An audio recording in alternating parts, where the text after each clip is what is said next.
Hello, आप सबों को जय मसीह की। आज फिर हम परमेश्वर की इच्छा के अनुसार मिल रहे हैं और परमेश्वर ने फिर आज हमसे चाहा कि वो हमसे भेंट करे, बातें करे, हमको शिक्षा दे। और आज फिर मुझे परमेश्वर ने मौका दिया कि मैं आपसे मिलकर आपसे बातें कर सकूं और परमेश्वर के सुंदर वचन को, जो परमेश्वर चाहते हैं कि हमारे जीवन में हो, और यदि हम तकलीफ में हैं, परेशानी में या खुशी में हैं या आनंद में हैं, तो किस प्रकार परमेश्वर के निकटता में रह सकते हैं। आज परमेश्वर हमसे क्या बातें करते हैं, आइए हम देखते हैं और उस वचन के अनुसार चलते हैं। तो हम सीधे चलते हैं बाइबल से पुराने नियम में, और पुराने नियम में व्यवस्था विवरण उसका 24वां अध्याय का 14वां पद, उसमें इस प्रकार से लिखा हुआ है, कोई मजदूर जो दीन और कंगाल हो, चाहे वो तेरे भाइयों में से हो, चाहे तेरे देश के फाटकों में के भीतर रहने वाले परदेशी में से हो, उस पर अंधेर न करना, उस पर अंधेर न करना, यह जानकर कि वह दीन है और उसका मन मजदूरी में लगा रहता है। मजदूरी करने ही के दिन सूर्यास्त से पहले तू उसकी मजदूरी देना, सूर्यास्त से पहले तू उसकी मजदूरी देना। ऐसा न हो कि वह तेरे कारण यहोवा की दोहाई दे और तू पापी ठहरे। यहां पे लिखा हुआ है कि कोई गरीब मजदूर किसान, यदि वो कंगाल हो और वो दीन हो, चाहे वो हमारे अपने में से हो, चाहे परायों में से हो, जिसमें से भी हो, उनके ऊपर अंधेर करने के लिए मना किया गया है। और साथ में कि यह जानकर कि वह दीन और उसका मन मजदूरी में लगा रहता है, तो क्या करना, उसकी मजदूरी को क्या करना, सूर्यास्त से पहले दे देना। कहीं ऐसा ना हो कि वह दुहाई दे परमेश्वर के पास, और जबकि वो परमेश्वर के पास जब दुहाई देगा कि जब हम उसको उसका दाम नहीं देंगे तो वो भी पाप गिना जाएगा। यहाँ पे लिखा हुआ है, और तू पापी ठहरे। अगर वो यहोवा को दुहाई देगा तो वो पापी ठहरेगा। अब बात आती है कि एक खूबसूरत बात, कि कंगाल के बीच में हमें इस बात को, जो वचन को रखें, तो ये इससे हमको खूबसूरती क्या मिलती है। एक बार क्या होता है, प्रभु यीशु मसीह एक विधवा स्त्री को देखते हैं, अपने चेलों के साथ होते हैं और एक विधवा स्त्री को देखते हैं। क्या देखते हैं, वो पाया जाता है लूका रचित सुसमाचार उसका 21वां अध्याय में। फिर उसने आग उठाकर धनवानों को अपना अपना दान भंडार में डालते देखा। यीशु मसीह ने धनवानों को देखा अपना अपना दान जो है भंडार में डाल रहे थे, दे रहे थे। उसने कंगाल विधवा को भी उसमें 2 दमड़ियां डालते देखा। तब यीशु ने क्या देखा है कि एक विधवा जो है, कंगाल विधवा है, वो उसमें 2 दमड़ियां डालते उसको देखा। तो यीशु क्या कहते हैं, तब उसने कहा, मैं तुमसे सच कहता हूं कि इस कंगाल विधवा ने सबसे बढ़कर डाला है, इस कंगाल विधवा ने सबसे बढ़कर डाला है, क्योंकि उन सब ने अपनी अपनी बढ़ती में से, क्योंकि उन सब ने अपनी अपनी बढ़ती में से दान में कुछ डाला है, परंतु इसने अपनी घटी में से अपनी सारी जीविका डाल दी। अपनी घटी में से, अपनी बढ़ती में से नहीं, अपनी घटी में से उसने क्या किया, सारी जीविका डाल दी है। तो ये बात आता है, धन की बात आती है। अब हम धन की बातों में इस बात को हम समझ सकते हैं कि यहाँ पे धन की बातें चल रही है, और यहाँ हम सब धन के दौड़ में लगे हुए हैं, रुपए के दौड़ में लगे हुए हैं, और हर एक व्यक्ति रुपए के लिए कोई ना कोई तरीका अपनाता रहता है। और जिसके पास धन हो जाता है, वो उस धन से बचने के लिए, पहले तो बचाने के लिए, बाद में उससे पीड़ा पा जाता है, तो बचने के लिए वो भागना चाहता है। और इस संसार में से बहुत हैं, और हमने खासकर लॉकडाउन में देखा था, कई लोगों ने पानी में पैसों को बहाया, कई कचरे के गड्ढे में डाला, कई आग लगा दिए। हर दिन कोई ना कोई न्यूज़ आ रहा था, क्योंकि उनके लिए वो पैसा बोझ बन गया था, और कईयों के लिए वो पैसा जीवन बन जाता है। तो आइए हम एक कहानी को देखते हैं, जैसा प्रत्येक दिन हम एक कहानी को देखते हैं। आज भी एक कहानी को देखकर इस वचन को हम समझने को जाएंगे। परमेश्वर महान है जो आज हमें शिक्षा को दे रहे हैं। एक धनी दंपति थे, पति पत्नी थे, बुजुर्ग अवस्था में पहुंच गए थे। कहना चाहिए कि बुजुर्ग अवस्था के आसपास थे और एक रात वे जाग रहे थे, दोनों पति पत्नी बात कर रहे थे और चोर उनकी बातों को सुन रहा था। क्योंकि वो धनवान थे, उनके यहाँ चोरी करने के लिए एक चोर घुस कर बैठ गया कि जब ये सो जाएंगे तो मैं इनके सारे रुपए को चुरा कर यहाँ से क्या करूँगा, मैं भाग जाऊँगा। क्योंकि चोर का वही काम है, चोर को नहीं मालूम कि मुझे क्या, किसका किस मेहनत का पैसा है, कैसे इसने लाया। उसको इतना मालूम है कि मुझे चोरी करना है और इस पैसे का मजा लेना है। अब वो चोर चुपचाप छुप कर सुनता रहता है। ये दोनों पति पत्नी बात करते रहते हैं, चोर परेशान कि ये कब सोएंगे और कब मैं अपना काम करूं। उसके बाद होता यह है कि सोने से पहले बात करते हैं, देखो जी ये जो राजा है ये भी न जाने कई बहाने खोजता है और हम पर क्या करता है, टैक्स लगाता है, कर लगाता है और हमारे पैसे को ये भी लूटने के लिए कुछ न कुछ विचार करता है। वैसे ही कई प्रकार के लोग हैं, ये हमारे पैसे के पीछे पड़े रहते हैं। हमारे जान की आफत में हो गया है।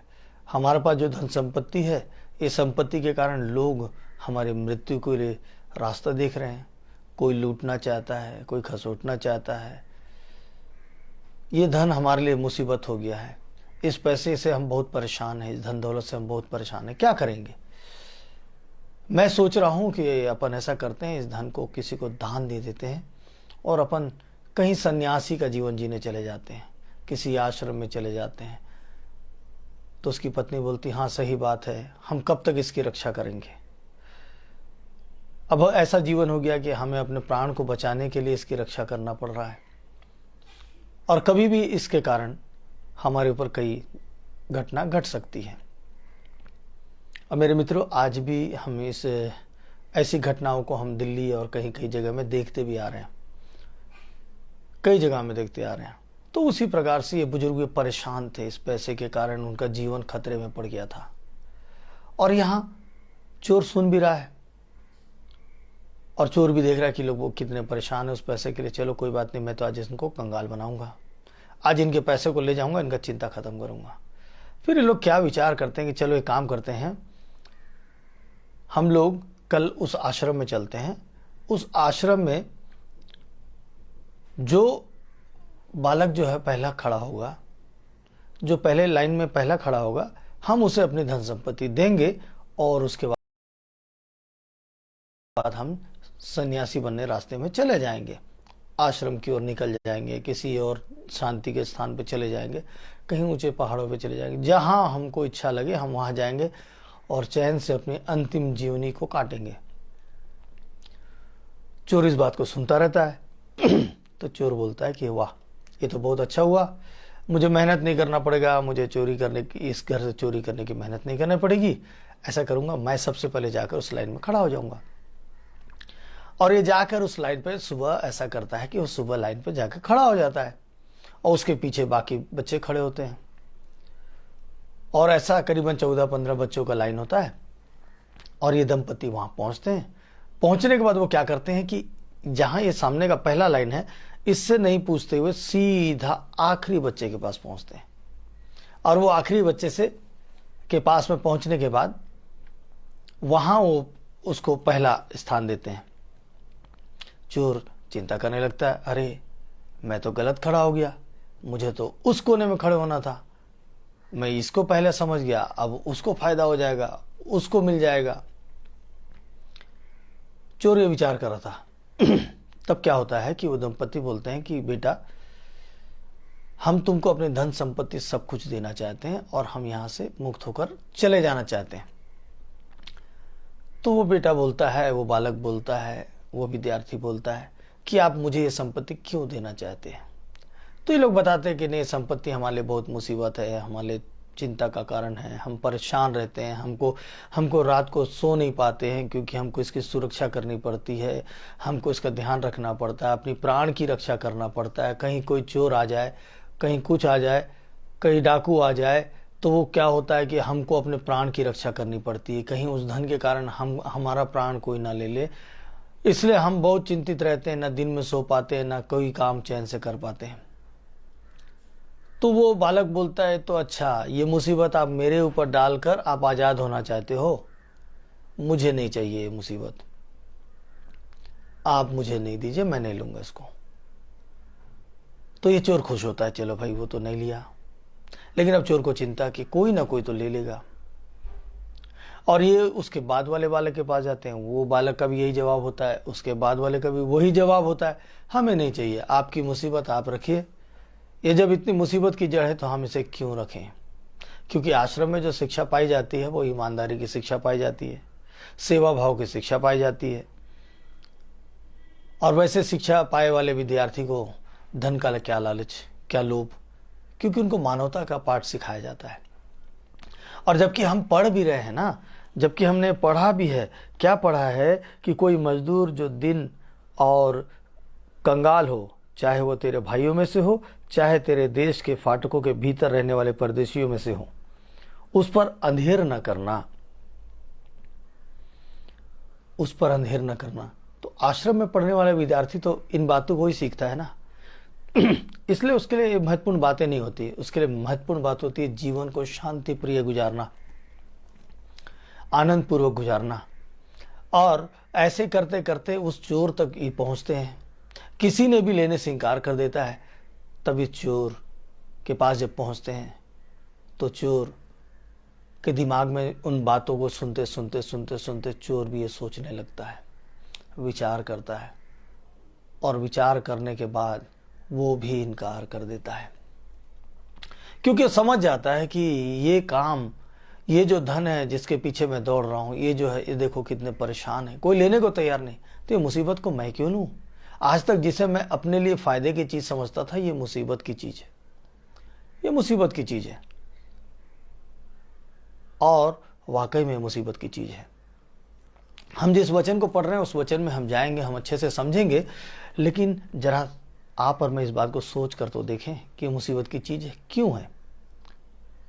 लोगों का कहना है कि ये सबसे महत्वपूर्ण चीज है, लेकिन कुछ दिन के बाद लोग समझते हैं कि ये हमारे लिए बहुत बड़ी मुसीबत हो गई, क्योंकि हम इसके दौड़ में लग जाते हैं, और जब इसके दौड़ में लगते हैं ना, तो हम संपत्ति इकट्ठा करने लगते हैं, और इसके इकट्ठे करने में हम 1 के 2, 2 के 4, 4 के 6, 6 के 8 बनाने के फेर में या तो कर्जों में पड़ जाते हैं, या तो कई यार मुसीबत में पड़ जाते हैं, और हमारा दिन का चैन, रात का चैन बेचैन हो जाते हैं, क्योंकि हमारे पास कोई रास्ता नहीं सूझता, हमारे पास कोई रास्ता नहीं सूझता, और हम उससे निकल नहीं पाते।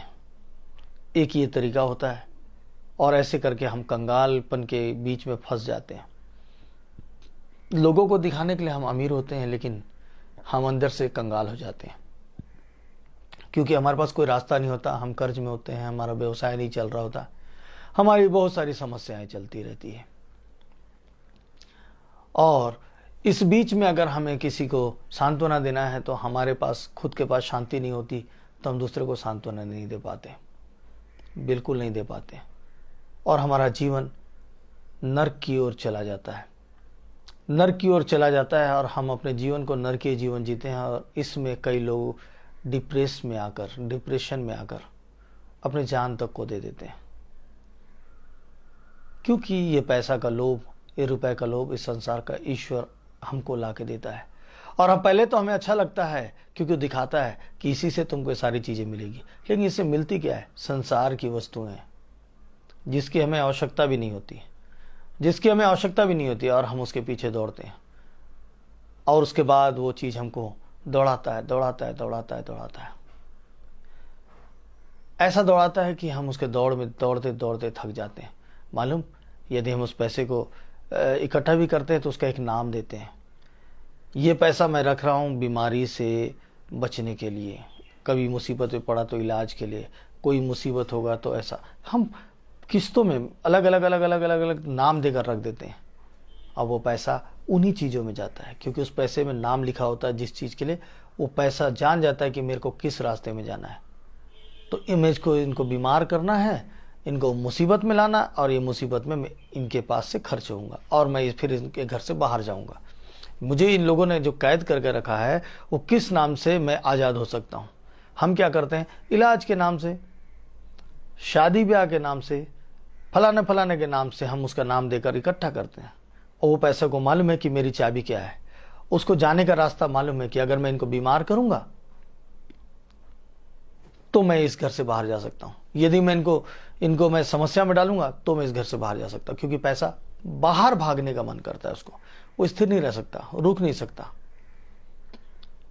और वैसे ही धनवान व्यक्ति के लिए मैं आपको एक बात बताना चाहता हूं। जब धनवान व्यक्ति होता है, आपके पास धन होता है, दौलत हो जाता है, इकट्ठा हो जाता है, तो मालूम आपके पीछे आपके अपने लोग आपकी मृत्यु का रास्ता देखते हैं। क्यों? क्योंकि वे अपना हिस्सा को उसमें ढूंढते हैं कि अगर इनकी मृत्यु हो गई तो इनकी जो संपत्ति है उसमें से इसका अधिकार मुझको मिलेगा, चाहे अपना कोई भी क्यों ना हो। कईयों के तो अपने संतान इस बात का इंतजार करते हैं कि कब ये मरेंगे और इसका अधिकारी मैं बन जाऊंगा, अधिकारी मैं बन जाऊंगा। तो वो हमारी मृत्यु का मतलब, हमारा जो संसार का धन इकट्ठा करने का मकसद होता है कि हम अपने मृत्यु का श्राप लें, और हमारी इनकम से लोग हमारे पीछे नफरत करते हैं, जलन रखते हैं, और साथ में हमारे अपने लोग हमारी मृत्यु का राह देखते हैं। लेकिन अगर हम परमेश्वर की आशीष की ओर चलते हैं, परमेश्वर की बातों की ओर चलते हैं, तो परमेश्वर हमको शांति देते हैं, आशीष देते हैं, और लोग भी हमें आशीष देंगे। अब देखिए यहां पे उस स्त्री के बारे में, धनवान क्या किया? अपने बढ़ती में से दे रहे हैं। परमेश्वर उसको देखते हैं कि धनवान अपने बढ़ती में से दे रहा है, लेकिन वो उस स्त्री के ऊपर टारगेट करते हैं कि वो विधवा स्त्री कौन से पैसे को डाल रही है। वो विधवा स्त्री बड़ी दुखित है, उसके जीवन में कुछ नहीं है, उसके जीवन में सब कुछ समाप्त हो गया है। उसको मालूम है कि मैं आज जो कमाई हूं कल के पास मेरे पास नहीं है। और ये कौन देख रहा है? वो परमेश्वर देख रहा है। और वो परमेश्वर देख रहा है, और वो परमेश्वर उस चीज को दिखा रहा है कि देखो वो क्या कर रही है, अपनी घटी में से दे रही है, अपनी घटी में से दे रही है। और जो कंगाल है, जो अपनी घटी में से देते हैं, उसके लिए परमेश्वर ने एक व्यवस्था बनाया था। उस व्यवस्था को परमेश्वर क्यों पालन न करेगा? देखिए क्या लिखा था व्यवस्था विवरण 24:15 में, यह जानकर कि वह दीन है और उसका मन मजदूरी में लगा रहता है, मजदूरी करने ही के दिन सूर्य अस्त से पहले तू उसकी मजदूरी देना, ऐसा न हो कि वह तेरे कारण यहोवा की दुहाई दे और तू पापी ठहरे। ऐसा न हो कि वो यहोवा की दुहाई दे और तू पापी ठहरे। तो क्या परमेश्वर जो स्वयं उस स्त्री को देख रहे हैं, जो इस संसार में आए हैं, वो यीशु मसीह, तो वो क्या उसको उस सूर्य अस्त के पहले उसको आशीष नहीं दिए होंगे?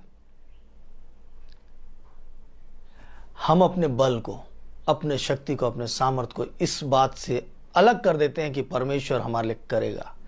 और जब हम कंगाल हो जाते हैं, जब हम परेशान हो जाते हैं, तब उस परमेश्वर की ओर आस लगाते हैं कि वो करेगा। लेकिन परमेश्वर तो यहां बता रहे हैं कि जब वो हमारे लिए व्यवस्था की है कि तू सूर्यास्त से पहले उनको दे देना कंगाल को, तो जब मैं दान दे रहा हूं तो क्या मेरे लिए वो सूर्यास्त से पहले नहीं करेगा? करेगा ना। अब बात आई पैसे की, तो क्या सिर्फ पैसे के लिए बात बोली जा रही है? क्या यह धन संपत्ति के लिए बात बोली जा रही है?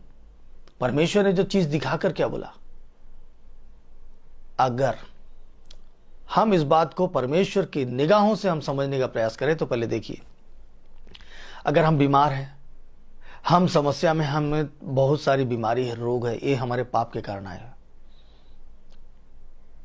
हमारे श्राप के कारण आए, क्योंकि हमने धन संपत्ति इकट्ठा किया, श्राप ले लिया, या कोई भी कारण से हमारे पास बीमारी आई। लेकिन यदि हम उन बीमारों के लिए प्रार्थना करते हैं जिनके पास इलाज के लिए भी पैसे नहीं है, लेकिन परमेश्वर की ओर से आशीष आ जाएगी, हम उनके लिए आंसू बहाते हैं, हम उनके लिए दुखी होते हैं, तो परमेश्वर शाम के सूर्यास्त होने से पहले वो मेरी भी बीमारी को चंगा करेगा ना। तो विश्वास कीजिए, परमेश्वर सिर्फ धन संपत्ति के लिए नहीं बोल रहे, हर उस बात के लिए बोल रहे हैं।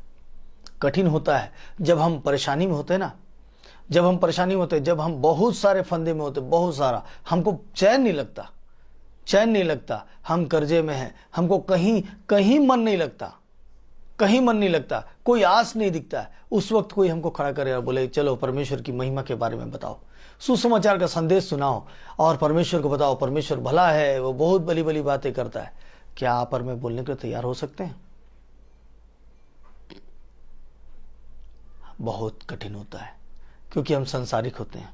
लेकिन जैसे ही हम उस बात को समझ जाए उस स्त्री के बारे में कि उसके पास जो अंतिम था उसने दे दिया, परमेश्वर ने उसको देख लिया, वैसे मेरे पास अंतिम क्या है? परमेश्वर का वचन जो पहला है वो अंतिम है। अगर उस वचन को मैंने किसी और को दे दिया तो परमेश्वर मेरे लिए क्या शांति नहीं देगा? मेरे लिए क्या रास्ता नहीं खोलेगा? खोलेगा। विश्वास यहां से हम पा सकते हैं। हम ऐसी तैयारी करेंगे, हम ऐसी बातों को करेंगे, तब देखिए परमेश्वर किस प्रकार से हमारे लिए अद्भुत बातों को करेंगे। अद्भुत अद्भुत। तो आज हमारे लिए जो संदेश है, संदेश ये है कि हाँ, जो घटती में देता है, जो घटी में देता है, परमेश्वर उसको सूर्यास्त से पहले देते हैं। तो आज का दिन का जो हमारा काम है, आज का दिन का हमारा काम है, यदि हम बीमार रोगियों के लिए प्रार्थना कर रहे हैं, हम बीमार हैं, हम दूसरे के लिए प्रार्थना कर रहे हैं, हमको एक्सपीरियंस मिल रहा है ना, हमारी तकलीफ का एक्सपीरियंस मिल रहा है, हम अस्पतालों का चक्कर लगा रहे हैं, हमको एक्सपीरियंस मिल रहा है। हम छोटी छोटी बीमारियों के कारण अस्पतालों का चक्कर क्यों लगा रहे हैं मालूम? हम यहां वहां इलाज कराने क्यों जा रहे हैं मालूम? क्योंकि परमेश्वर हमको वहां ले जाकर दिखाना चाह रहा है कि देखो यहां कितने प्रकार के रोगी, कितने प्रकार के बीमार इस अस्पताल में पड़े हैं, तकलीफ में हैं, पैसा नहीं है। आप जाके देखिए बड़े बड़े अस्पतालों के सामने रोड के किनारे लोग बिस्तर लगाकर पड़े हैं क्योंकि वे अपने रिश्तेदारों को, अपने लोगों को वो इलाज करा रहे हैं और खुद रोड में रहकर, सड़क पर रहकर। परमेश्वर हमको वो दिखाने के लिए, छोटी छोटी सी बीमारी से हमको इलाज कराने के लिए, चेकअप कराने के लिए उन अस्पतालों के पास में ले जाते हैं ताकि हम देखें और अपने घुटने को टेक लें और उन लोगों के लिए प्रार्थना करें ताकि परमेश्वर उनको आशीष दे। और जब हम ये करेंगे, अपनी बीमारी में दूसरे की बीमारी के लिए प्रार्थना करेंगे, तो शाम होने से पहले हमारी बीमारी भी चंगी हो जाएगी। क्या आप विश्वास करते हैं? अगर विश्वास करते हैं तो आज तैयार हो जाइए। यदि आप कंगालपन में हैं, यदि आप आज मुसीबत में हैं, आपके पास देने को बहुत कुछ है और बहुत कुछ नहीं भी है, आपके पास देने के लिए परमेश्वर के पास के लिए शांति कि आप अपने पास से जो है दे दिए, तो शाम तक परमेश्वर आपके लिए रास्ता खोल देगा। क्योंकि प्रभु इस वचन के द्वारा हमको सिखा रहे हैं, बाइबल के द्वारा बता रहे हैं। जब वो बता रहे हैं कि हम जब देंगे, उसकी मजदूरी देंगे, तो हम पाप से बचेंगे, तो परमेश्वर क्या पाप में पड़ेगा? परमेश्वर हमको क्यों सिखा रहा है? जब वो मजदूरी, हमारी चीजें, हम अंतिम चीज उस परमेश्वर के नाम से दे देते हैं उस सुबह के समय, तो शाम तक परमेश्वर रात होने से पहले, सूरज डूबने से पहले वो हमको देगा। और जब परमेश्वर वादा कर रहा है तो क्यों नहीं करेगा? अगर आप कंगाली में, परेशानी में, समस्या में, मुसीबत में हैं, जैसे आप लोग में से कई लोग मुझको फोन कर रहे हैं, कई लोग हैं जो इस तकलीफ में, भयंकर तकलीफ में, आज आपके लिए वचन है। क्या आप कंगाली में परमेश्वर के नाम से किसी को देना चाहते हैं? परमेश्वर के नाम से आप अपना मुट्ठी खोलना चाहते हैं कि परमेश्वर के राज्य के लिए वो लोग जो कंगाल हैं, जो जिनकी कोई सुधि नहीं लेता, जिनकी तकलीफ में, कोई भूखा है, कोई नंगा है, कोई तकलीफ में है, क्या आप उनके लिए अपनी मुट्ठी खोलना चाहते हैं अपने तंग हालत में? तो शाम के सूर्यास्त से पहले आपके लिए रास्ता खुल जाएगा। विश्वास करते हैं तो परमेश्वर के इस वचन के अनुसार करके देखिए। आज परमेश्वर हमसे बहुत सारी बातें कर रहे हैं, परमेश्वर हमें बहुत अच्छी बातें सिखा रहे हैं। करके देखिए, आजमा कर देखिए, क्योंकि ये बाइबल का परमेश्वर सिर्फ बाइबल में नहीं है। इस बाइबल से हमें बस ये बात बोलते हैं कि परख के देख मैं तेरा परमेश्वर हूं कि नहीं, मैं सच्चा खुदा हूं कि नहीं, मैं तेरे लिए कर सकता हूं कि नहीं। तो आज हम इस बात को करके देखते हैं। परमेश्वर ने उनको ध्यान बिल्कुल उस तरीके से नहीं दिया। जो धनवान थे अपनी मुट्ठियों से भर भर के भी डाल रहे थे, उनका ध्यान नहीं दिया, क्योंकि परमेश्वर ने उनको दिया है और उसमें से वो दे रहे हैं। बढ़ती में से सब दे सकते हैं। जिसका पेट भरा हो वो भूखे को लेक्चर दे सकता है, लेकिन उस भूख के बारे में नहीं समझ सकता है। इसलिए परमेश्वर आज हमको समझा रहे और सिखा रहे हैं। चंगा होना चाहते हैं तो आज मेरे साथ प्रार्थना कीजिएगा। आज जो आपने समझा है कि परमेश्वर हमें छोटी छोटी बीमारी के लिए अस्पताल क्यों ले गए, क्योंकि कई ऐसे लोग जो परमेश्वर की दुहाई दे रहे हैं और वो चाहते हैं कि कोई उनको उस परमेश्वर के बारे में बताए। वो चाहते हैं कि परमेश्वर कोई है ईश्वर जो उन्हें छुड़ाए। कोई कर्ज में है, परेशानी में है, वो चाहते हैं कि हमारे लिए कोई प्रार्थना करे। वो अपनी मुट्ठी खोल रहे हैं, उनको नहीं मालूम कि उनको करना क्या है। परमेश्वर आज इस बात की शिक्षा हमें दे रहे हैं, मुझे भी शिक्षा दी है। प्रभु मैं आपका धन्यवाद देता हूँ। तो आइए क्यों ना हम उन बातों के लिए प्रार्थना करें, क्योंकि प्रभु ने आज बहुत बड़ी शिक्षा दी हमें, बहुत अच्छी सीख दी है। उस चोर ने कुछ बच्चों की बातों को सुनकर अपने जीवन को बदल लिया। तो क्या हम आज परमेश्वर की बातों को सुनकर, इस पवित्र शास्त्र की आज्ञा को सुनकर अपने जीवन में कुछ होता नहीं देख सकते? देख सकते हैं। चलिए आइए देखते हैं। आइए हम प्रार्थना में चलते हैं। सामर्थ्य पिता परमेश्वर, उद्धार करता प्रभु जी, आज एक बार फिर प्रभु हम आपके चरणों में हैं। प्रभु हम जानते हैं पिता परमेश्वर कि आप हमसे प्रेम करते हैं, और मेरे पिता परमेश्वर ये प्रेम का वही फल है जो आज आप हमारे ऊपर बरसाना चाहते हैं। आज के सूर्यास्त से पहले आप हमारे जीवन के सारे तकलीफों को दूर करना चाहते हैं। इसलिए आज इस भोर के समय आप हमें शिक्षा दे रहे हैं कि बेटा, सुबह तू उस बीज को बोले, शाम तक मैं तेरे लिए बीज बोऊंगा, उसका फल दूंगा, उस फसल में से तुझे दूंगा जो सुबह तूने जो बोया है। जैसा तू बोएगा वैसा मैं शाम तक तेरे लिए मैं फल ला के दे दूंगा। मेरे प्रभु यीशु मसीह, आप ऐसा करने जा रहे हैं। आज आपने बहुत सारी शिक्षाओं को दी है प्रभु। आपने बताया है कि हमें अस्पताल का चक्कर आपने क्यों लगवाया। हमारी ऐसी कोई बीमारी नहीं थी जिससे हमारी मृत्यु हो जाए। हमारी कोई ऐसी बीमारी नहीं है जिससे हम मर जाएं। आपने हमें इसलिए चक्कर लगवाया कि हम उन लोगों को देख पाएं, हम उन लोगों को देख पाएं मेरे पिता परमेश्वर, ताकि वे लोग चंगे हो जाएं। वे लोग ही जानते हैं जो अपने घर, मकान, अपने दुकान, अपने संपत्ति को बेचकर अपने लोगों का इलाज करा रहे हैं। विपत्ति उन पर आई है, उनके पास कुछ सूझ नहीं रहा है। एक व्यक्ति के कारण, एक बीमार के कारण पूरा परिवार तहस नहस हो गया। ऐसे कई परिवार, उसको दिखाने के लिए आप हमें ले जा रहे हैं अस्पतालों में। प्रभु आज हम उन लोगों के लिए प्रार्थना करते हैं। प्रभु जी, शैतान ने ऐसे ऐसे घरों को पकड़ लिया है और प्रभु जी उनको तोड़ दिया है, मरोड़ दिया है। पूरा परिवार अस्त व्यस्त हो गया, रिश्तेदार टूट गए, एक एक जन एक दूसरे से अलग हो गया, बिखर गया। प्रभु जी, इसलिए आज आप चाहते हैं पिता परमेश्वर के ऐसे लोगों का घर वापस बसे। ऐसे लोग हैं पिता परमेश्वर जो और भी कर्जे में पड़ गए पिता इन्हीं बातों के कारण। इसलिए आप चाहते हैं पिता परमेश्वर कि आज हम बीज बोएं, प्रार्थना का बीज बोएं, प्रार्थना का बीज बोएं, और जो है हमारे पास उसमें से पिता, घटती में से, हर चीज की घटती में से हम आपके पास समर्पित करें। प्रभु जी, हम अपनी मुट्ठी को खोलकर, अपने दिल के हृदय को खोलकर, अपने भावनाओं को आपके सामने प्रकट कर इस बात को रख सकें। प्रभु जी, सबके लिए द्वार खोलने वाले आप हैं। प्रभु, हम सुबह करेंगे, शाम तक हमारे उत्तर है, क्योंकि आज आपने सुबह के समय, भोर के समय बातों को की है। मैं आपको लाखों बार धन्यवाद देता हूँ। जितने लोग आज तैयार हो गए पिता परमेश्वर, आज वो चंगा होने जा रहे हैं पिता। जितने लोग पिता परमेश्वर आज अपने व्यवसाय से परेशान है पिता, आज उनके लिए द्वार खोलने जा रहा है। प्रभु, मैं आपको धन्यवाद देता हूँ। Thank you Jesus, thank you Jesus, thank you Jesus.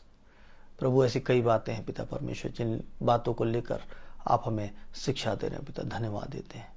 आपके पवित्र मीठे नाम से मांगता हूँ, आमीन, आमीन, आमीन। तो मेरे प्रिय प्रिय प्रिय प्रिय विश्वासी साथियों, ये जो वचन है आज का महत्वपूर्ण वचन है। मैं आज सुबह से चिंता कर रहा था कि मैं आज किस बात को लेकर बोलूं। प्रभु, मुझे ऐसी बातों को बताइए। लोग तो नया नया प्रकार के फोन करते हैं, कई लोगों का कई समस्या, कई प्रकार की समस्या है। किस बात पर बोलूं, किस बात पर बोलूं, किस बात पर बोलूं? मैं बहुत लोगों के लिए सोच सोच के कई बार मुझको रात को नींद नहीं आती है। इसीलिए नहीं आती है क्योंकि मैं ना उन लोगों के बारे में सोचता हूं, क्योंकि परमेश्वर मुझे उन लोगों के बारे में सोचने के लिए मजबूर करते हैं। मेरे अपने लोगों के बारे में भी सोचने को मजबूर करते हैं, और मैं मजबूर हो जाता हूं, मेरी नींद उड़ जाती है। आज आप मेरे साथ में प्रार्थना किए हैं, आज से आप प्रार्थना में जीवन रखिए। आप भी छुटकारा पा जाएंगे और लोग भी छुटकारा पा जाएंगे। आइए हम लोगों को बंधन से छुड़ाएं, और आज के संदेश के द्वारा हम अपने जीवन से कुछ ना कुछ बोना शुरू कर दें। हम अपने मुट्ठियों को खोलें, अपने हृदय को खोलें और शुरू हो जाए, क्योंकि आज प्रभु आपको आशीष देने जा रहा है। आप सबों को प्रभु आशीष दे और आगे बढ़ाता चला जाए। हर कोई खुशी में अपने परिवार के साथ बढ़ता चला जाए। मैं विश्वास करता हूं कि आज का वचन परमेश्वर ने आपके जीवन के लिए कुछ नए देने के लिए किया है, इसलिए आज इस वचन के द्वारा हम नया जीवन जिएंगे। प्रभु आप सबों को आशीष दे। कल सुबह फिर मिलेंगे एक नए वचन, एक नई कहानी के साथ। आप सबों को जय मसीह की।